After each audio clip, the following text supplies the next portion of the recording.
కీర్తనల గ్రంథము 84 కీర్తన 11వ వచనంలో, యథార్థంగా ప్రవర్తించు వారికి ఆయన ఏ మేలు చేయక మానడు. No good thing does he withhold from those who walk అప్రైట్లీ.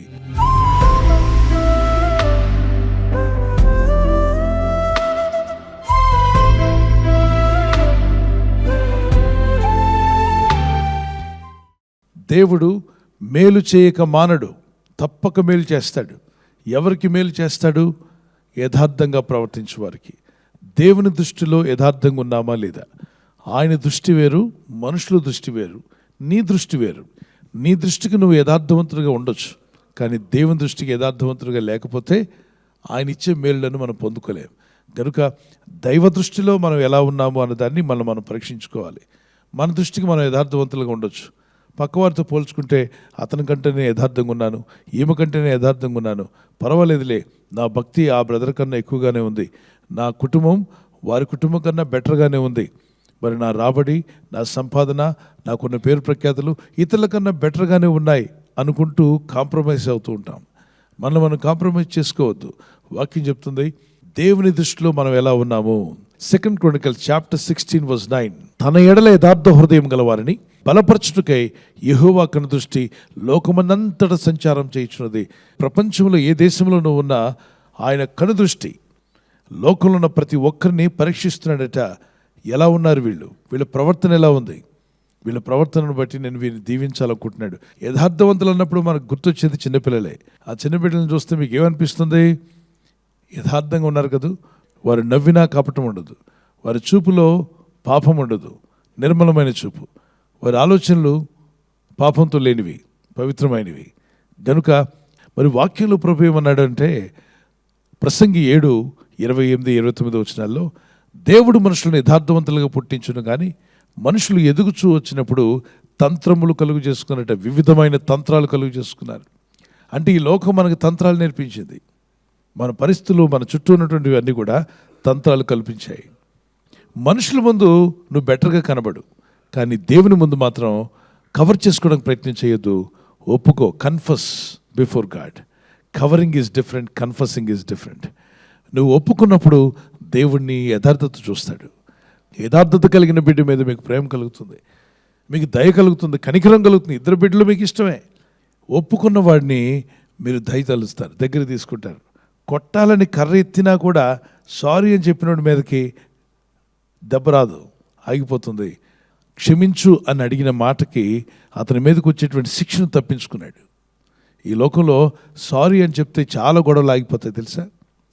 Sorry చెప్పుకోలేదనుకోండి, గొడవ చిరిగి గాలివానగా మారుతుంది. గోరుతో తీయాల్సింది గొడ్డలతో తీయాల్సిన పరిస్థితి ఏర్పడుతుంది. ఇంకా పెరుగుడే కానీ తరుగుడు ఉండదు.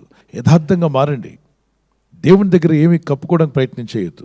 దేవుని దగ్గర ఒప్పుకోవడమే మీకు బెటర్. ఆయన ఎదుట ఒప్పుకున్నప్పుడు మనం కనికరం పొందుకుంటాం, దయను పొందుకుంటాం, దీవించబడతాం. Proverbs chapter 28 verse 13, అతిక్రమములను దాచిపెట్టువాడు వర్ధిల్లడు, వాటిని ఒప్పుకొని విడిచిపెట్టువాడు కనికరం పొందడు. దేవుని కనికరం వస్తే మనం దీవించబడతాం.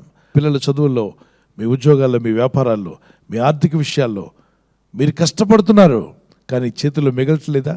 నీ కష్టాజీతం ఈ చేతిలో తెచ్చుకుని ఆ చేతిలో పోగొట్టుకుంటే ప్రయోజనం ఏంటి? అదొక విధమైన శాపగ్రస్తమైన జీవితమే.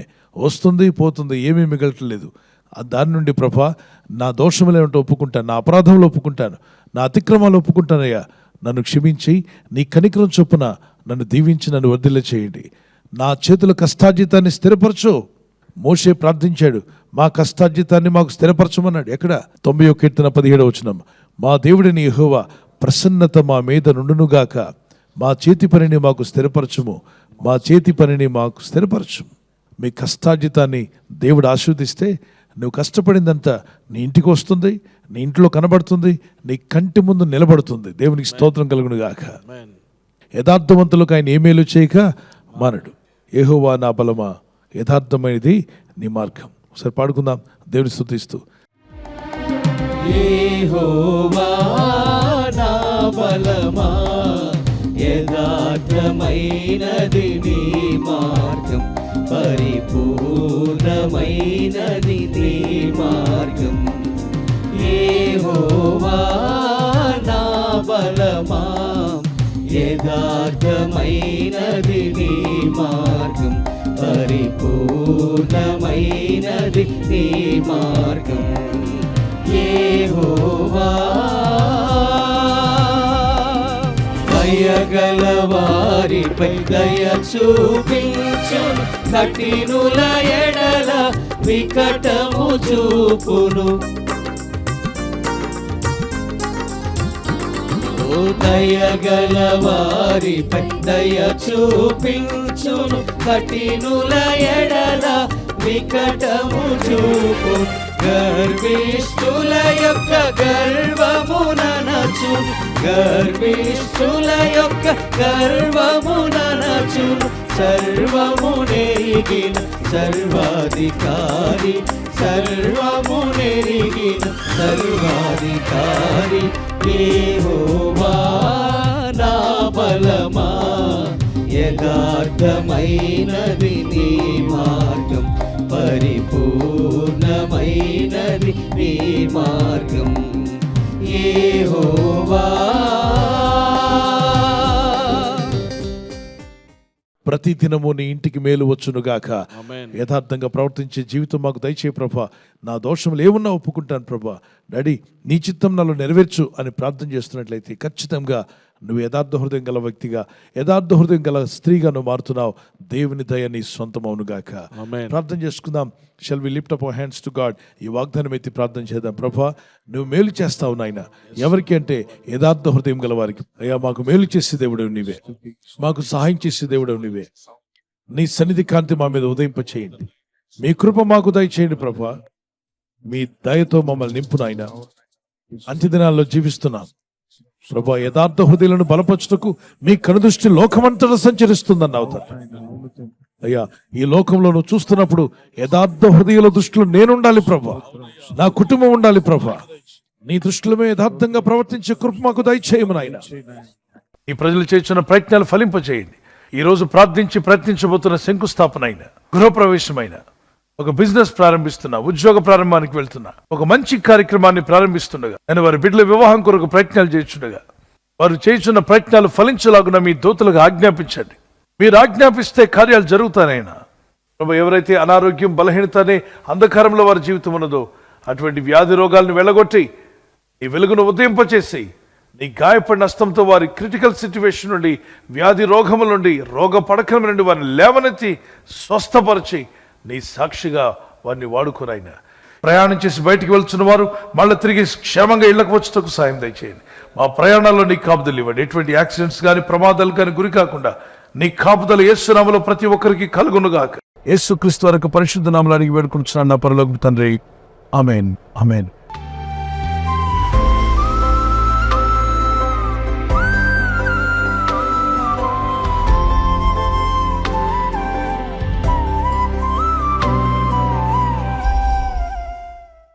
మరి బర్త్డే ఉన్న వారికి happy birthday to you. Many more returns of the day. May the lord continue to bless you. నీ ప్రార్థనలన్నీ యెహోవా సఫలపరచును గాక. May the lord grant all your request. Psalms 20:5. కీర్తన 25. నీ ప్రార్థనలన్నీ యెహోవా సఫలపరచును గాక. May the lord bless you with this words. ప్రభు మిమ్మల్ని దీవించి బలపరచాలి మా ప్రార్థన. కుమారులు, చిన్న బిడ్డలు, పెద్దవారు మొదలుకొని మరి హ్యాపీ బర్త్డే. మీకు దేవుడు దీర్ఘాయుష్ని ఇవ్వాలని, మంచి ఆరోగ్యములు కలిగి దేవుని వాక్యంలో ప్రార్థనలు ఎదగాలని మీ నిమిత్తం మా ప్రార్థన. మీ ఆత్మ వర్ధిల్లుచున్న ప్రకారము మీరు అన్ని విషయాల్లో సౌఖ్యంగా ఉంటూ, ఆరోగ్యంగా ఉంటూ వర్ధిల్లాలని మీ కొరకు ప్రార్థిస్తున్నాం. God bless you. Many more returns of the day. Wedding anniversary జరుపుకున్న వారికి we wish you all the best. Happy anniversary. Many more returns of the day. ప్రభు రాకడాల్సినమైతే silver jubilee, golden jubilee, platinum కూడా జరుపుకునే కృప దేవుడు మీకు ఇచ్చునుగాక. యెహోవా తను ప్రేమించు వారందరినీ కాపాడును. కీర్తన 145:20. The lord watches over all who love him. ఆయన ప్రేమించు వారందరినీ ఆయన కాపాడువాడు. ఆయన ప్రేమిస్తూ ఉదయకాలం లేచి ఆయన ప్రార్థనలో ఉన్నారు కదా, ఆయన పాద సన్నిధిలో మీ ప్రేమను వ్యక్తపరిచారు. దేవుని కాపుదలు మీకు ఎల్లప్పుడూ యేసు నామములో ఉండును గాక. God bless you. భార్యాభర్తల మధ్యలో అనురాగము, ప్రేమ, ఐక్యత, దాంపత్య జీవితంలో దేవుని సహాయము, అలాగే ఒకరి పట్ల ఒకరు ప్రేమ కలిగి జీవించడానికి దేవుని సహాయం మీకు కలుగును. భార్య భర్తకు లోబడాలి, భర్త భార్యను ప్రేమించాలి. ఈ 2 సింపుల్ వచనాలు మీరు పాటించగలిగితే మీ కుటుంబాలు అద్భుతంగా దేవుని ఆశీర్వాదాలతో నింపబడతారు. God bless you. ఈ ఛానల్ మీరు సబ్స్క్రైబ్ చేసుకోవడం వలన 2 పనులు జరుగుతున్నాయి. ఒకటి, సువార్త జరుగుతున్నది, ఆత్మలు రక్షించబడుతున్నాయి. రెండవది, పేదలకు, అనాథలకు ఈ ఛానల్ ద్వారా సహకారం అందించడం జరుగుతుంది. మనం సబ్స్క్రైబ్ చేసుకోవడం వలన అందరికీ సహాయం చేసిన వారమవుతున్నాం. ఖచ్చితంగా ఈ యూట్యూబ్ ఛానల్ ను సబ్స్క్రైబ్ చేసుకొని బెల్ బటన్ ను క్లిక్ చేయండి. మీకు వెంటనే మెసేజెస్ పంపబడతాయి.